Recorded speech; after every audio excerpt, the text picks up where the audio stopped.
champions kick off in front of a huge crowd inside Celtic Park. Conditions absolutely perfect for the match, and the Celtic team got a tremendous welcome from their fans when they appeared. There's Peter Grant involved straight away. He's making up a four-man Celtic midfield this afternoon, and the first free kick of the match goes to Aberdeen. The referee is Mr. Andrew Waddell from Edinburgh, so he'll be keeping a very close eye on things, I'm sure, in the opening 15 minutes or so. Peter Weir will take the free kick. There's Joe Miller. McStay coming away, tackled by Connor. And the two Scottish internationals clash. The free kick goes to Celtic. There's Willie McStay. Peter Grant playing on the right side of the Celtic midfield. A two-man attack, McClair and Johnston, who might have scored all Celtic's goals this season so far. Here's Willie McStay. Now Grant. Barnes holding off Stark. Here's McClair. The tackle from Brian Irvine. So the youngsters Miller and Gray bringing it clear for Aberdeen on the right.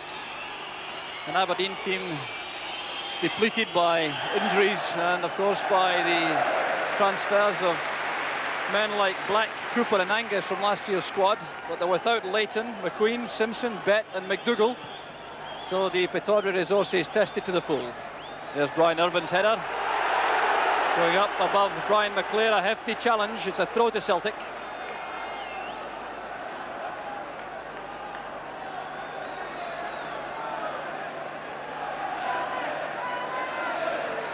So the Aberdeen defence lining up with Irvine marking McClair. McLeish is on Johnston with Willie Miller, the spare man at the back. Willie McStay. And lucky perhaps to get the break of the ball off Connor for the throw. There's Johnston. Trying to find McClair inside under intense pressure from Alec McLeish. And a very fast start from Celtic.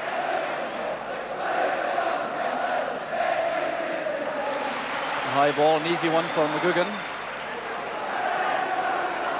Hewitt tackled well by McGugan again.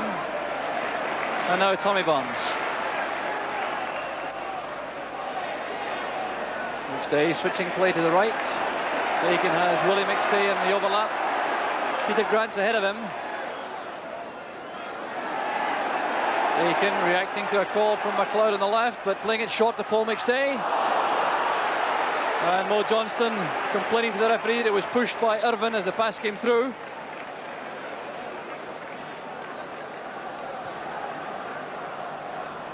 So an offside flag halting Aberdeen's progress. Stay again. Johnston holding off McLeish. Withstanding a tough tackle from Gray. Good play from Johnston and McClair. And McLeod switching play to the right. Willie McStay. Now Barnes. Derek White. Came forward well, did Derek White. Calling for the pass from Tommy Barnes, joining the midfield to attempt the shot and goal.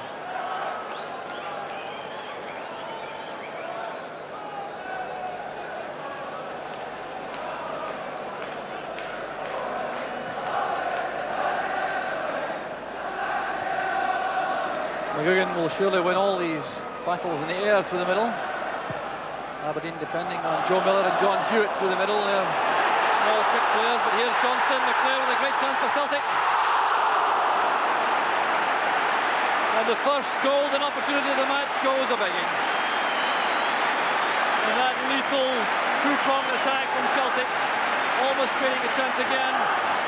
It was Johnston who released McClair, and McClair is usually so deadly from that position, this time hooking the shot wide.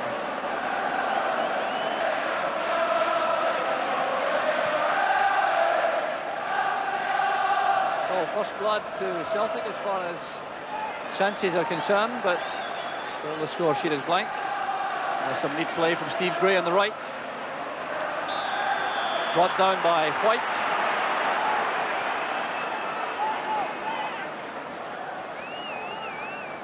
Gray, a very promising young player indeed for Aberdeen. He came from Kilmarnock Boys Club. So Roy Aitken organising the Celtic defence as McLeish and Stark arrive in the box.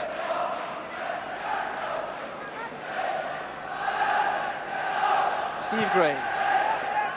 McLeish at the far post. Up goes Stark. A push by White, was it? No, the referee is not interested. Billy Stark and Alec McLeish racing to the referee, but a corner kick's been given. Well, that certainly was interesting. There was a lot of trouble there for the Celtic defence. The ball bobbed about from McLeish, then Stark. It seemed to be dropping to John Hewitt. There was Derek White, and it was cleared for the corner kick. Corner under pressure from Grant. Neat play from Celtic out of defence. And the tackle came from Billy Stark and Tommy Burns. And referee Waddle penalising Paul McStay. And the booking is for words spoken after the free kick was given. Well, Paul McStay involved in that tough tackle in midfield. Referee Waddle giving a free kick to Aberdeen, and a few words from McStay enough to bring out the yellow card.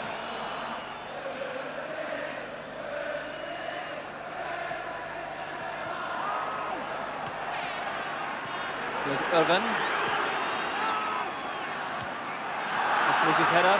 Connor trying the 1-2 with Hewitt. Now Weir. McStay with the header out. This is where Celtic are so good, breaking from midfield. Brian McClair taking the pass from Burns. Johnston making an angle ahead. He's offside. It's out. Absolutely brilliant play. But the flag was up before Johnston converted the pass. Oh, the Celtic crowd very upset indeed. It was a magnificent sweeping move from Celtic from midfield. Coming from Paul McStay, Tommy Burns, Brian McClair, releasing the pass just a fraction too late, catching Johnston offside.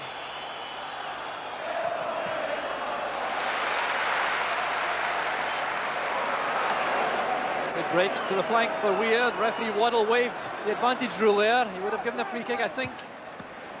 Derek White coming across to cover his central defence.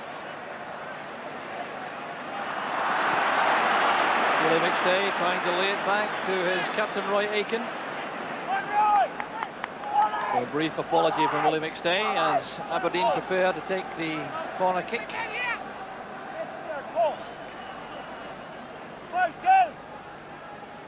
Peter Weir. There's McLeish. The header from Joe Miller, and Aberdeen are in front. The 24th minute of the match, and the contingent of Aberdeen fans behind Bonner's goal celebrate a marvellous set-piece goal. The near post corner kick, the in-swinger from Peter Weir, nodded on by Alec McLeish, and there was little Joe Miller at the far post to nod in his second goal of the season. Grant's return, here's Burns again. Tried to find Johnston inside. Here's the menace now of John Hewitt. Inside is Joe Miller, a great chance for Aberdeen. It's Miller. And a fine save indeed from Pat Bonner. Well, what a marvellous match this is.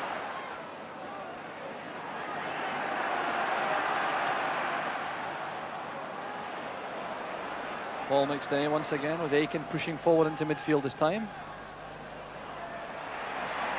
Johnston, McStay, Aitken. Johnston's run was picked up by McLeish. Johnston has done well. So did Irvin though with the header out. Now Hewitt. Connor. Hasn't been much in evidence this afternoon so far, Robert Connor in midfield. That's a good pass though to find Gray on the right. McKimmie. Peter Weir. I prevented a goal kick, but could do no more.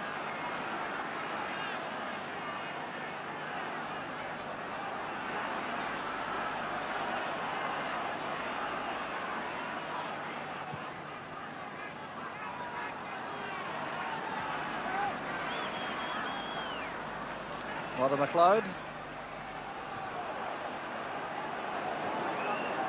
Connor plays it back to his skipper, Willie Miller. Gray taking up good position again on the right flank for Aberdeen, supported by McKimmie.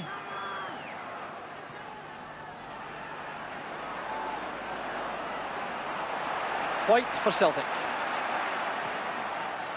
McStay available again inside. Paul McStay going all the way. And fine goalkeeping from Brian Gunn. That was a very difficult save indeed. But Paul McStay certainly now running the game from the midfield for Celtic.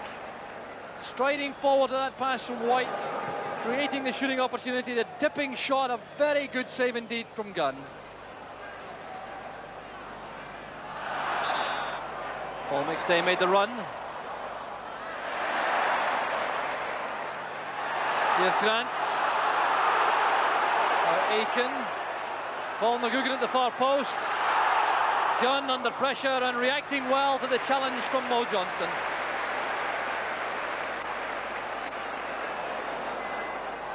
Joe Miller. Now Connor. Aberdeen can be so dangerous in this situation, having been defending for so long. Pass from McKimmie, goes straight through to Bonner.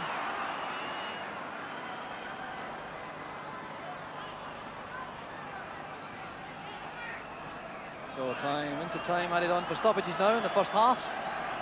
Not very much of that. Misunderstanding there between White and McLeod as referee Waddle checks his watch.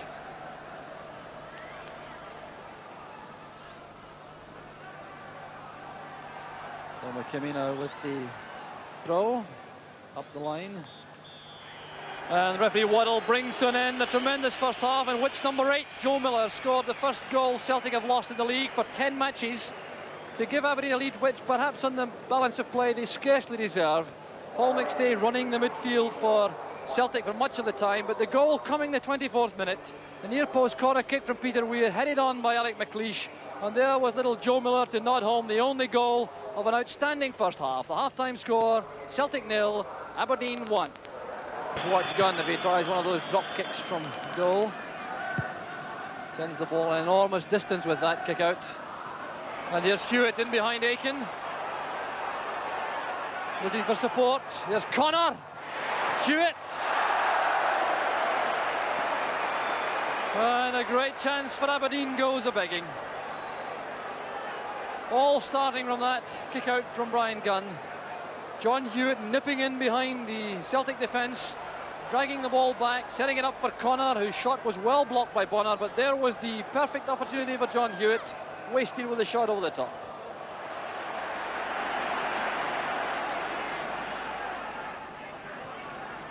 Burns to Archdeacon, certainly adding a new dimension to the Celtic attack on Archdeacon.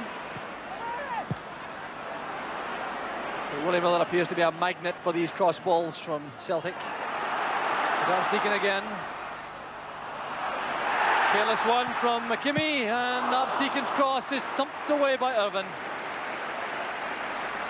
Well, relief there for Stuart McKimmie, whose mistake gave Archdeacon the chance to play the ball across goal for Celtic.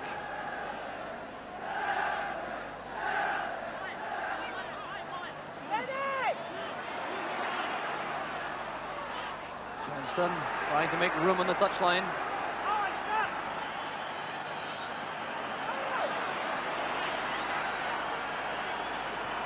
White to Mother McLeod. Brilliant save from Gunn. Well, he could so easily have been on the move to Norwich City, Brian Gunn. But here's one of Scotland's best strikers of the ball, Mother McLeod, letting fly with all his might from the edge of the box. And one of Scotland's top keepers playing it over the top.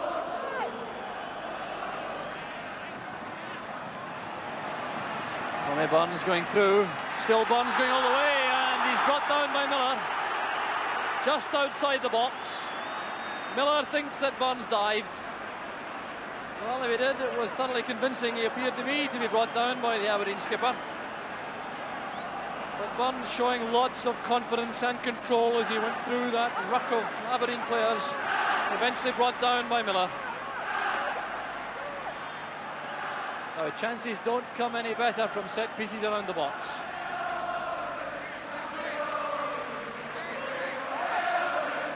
So Dunn has lined up his wall, a huge one at that. McStay, McClare and McLeod all involved in the rehearsed move. Yes, McLeod, deflection, and Celtic are back on level terms.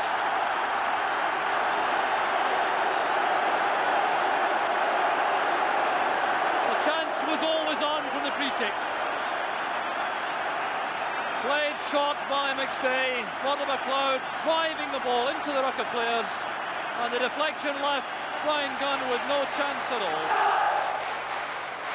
So David Hay in the Celtic dugout, thoroughly relieved, I've no doubt, to be back on level terms. Mitchell has stepped into the right back position for Aberdeen, with McKimmie pushing into midfield.